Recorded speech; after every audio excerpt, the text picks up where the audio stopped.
C'est désormais officiel. La Chambre professionnelle de la médiation et de la négociation de Côte d'Ivoire peut désormais exercer dans un environnement ivoirien fortement accroché à la justice classique dans les règlements de litige. Cette organisation vient proposer une autre alternative. Celle-ci se veut pacifique et conciliatrice. Mais mieux, la Chambre professionnelle de la médiation et de la négociation de Côte d'Ivoire s'inscrit même dans la prévention de conflits. On attendait ça depuis très longtemps. Voilà, c'est une longue marche, une longue histoire. Mais aujourd'hui, voit le jour, j'allais dire, le démarrage officiel de l'activité. Donc la Chambre de médiation et la négociation Côte d'Ivoire, comme je l'ai dit tout à l'heure, est une délégation de la Chambre professionnelle de la médiation et de la négociation, qui est une organisation internationale. Donc nous sommes à la délégation ivoirienne, la première délégation d'Afrique, puisque depuis que je suis venu, c'est la première délégation que je viens de créer. On en fera d'autres, etc.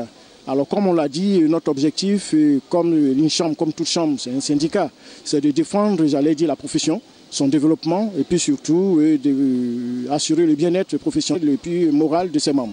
En marge du lancement des activités de la Chambre professionnelle de la médiation et de la négociation de Côte d'Ivoire a été présentée la deuxième promotion des médiateurs professionnels. Baptisée Félix Oufet-Boigny, cette promotion composée de 13 médiateurs est issue de l'école professionnelle de la médiation et de négociation de Bordeaux en France. Elle succède à la promotion à Ossou-Kouadio Jeannot et a pour parrain le ministre Jean-Louis Billon. Maintenant que j'ai mon diplôme, je suis très contente de l'avoir reçu. Et c'est à l'issue d'une formation qualifiante. Donc je pense que j'ai toutes les qualités qu'il faut pour développer cette activité en Côte d'Ivoire. Nous nous engageons, comme on l'a appris à la formation, à conduire le projet relationnel, soit par des anticipations donc en amont. Il ne faut pas attendre qu'il y ait un conflit. Avant de le régler, il faut pouvoir l'anticiper. Donc, la qualité relationnelle impose que déjà, il faut avoir le nœud creux de sorte à permettre qu'une relation ne doit pas se dégrader avant que nous ne la résolvions. Parce que c'est vrai que notre métier, c'est de résoudre tout conflit, mais c'est surtout d'accompagner le projet relationnel. La qualité relationnelle entre les parties, comme je l'ai dit, entre les personnes et entre les structures. Donc nous nous engageons à cela. Ils ont lu une profession de foi qui est forte, qui parle de probité, d'intégrité, de neutralité, de confidentialité, parce que l'exercice de la médiation nécessite toutes ces qualités-là.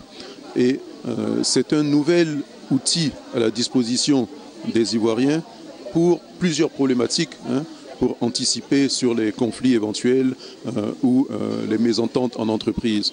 Donc c'est une forte responsabilité qu'ils ont. Et en tant que parrain, j'ai été fier de les accompagner le long de ce processus et de leur prodiguer les conseils aujourd'hui de respect de leur profession de foi.